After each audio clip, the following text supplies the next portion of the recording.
Italian khana Italian အစားအသောက်မန်ကျူ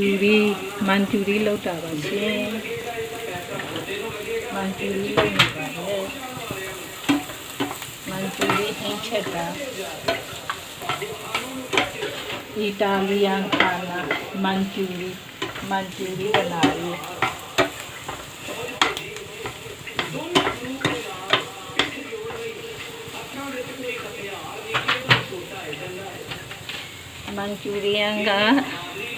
မန်ကျူရီယန်ချက်တာက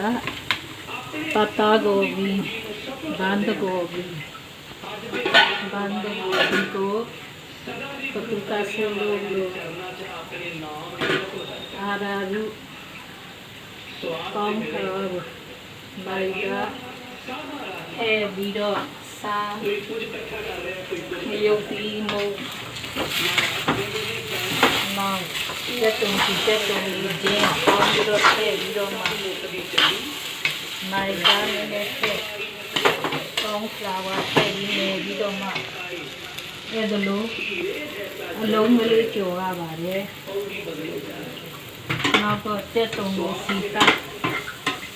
တရားနေပြီးထည့်ရုပ်ရင်းမုံထည့်စမင်းမထည့်ရပါဘူးနောက်တော့ဂျင်းရုပ်ကောင်းဂျင်းနဲ့တက်တုံချီရုပ်ကောင်းထည့်ထားပြီးတော့အဲ့ဒါရေထည့်ပြီးတော့ရေကိုကျက်အောင်လို့ရေကျက်လို့ရှိရင်မန်ကျူရီအဲ့ဒီအလုံးလေးကိုထည့်ပြစ်ကလေးနောက်ကောင်းဖရာပါအဲ့ဒီဟာကိုရေဖြောပြီးတော့မှထည့်ရပါတယ်ကျေးဇူးပါပဲရှင်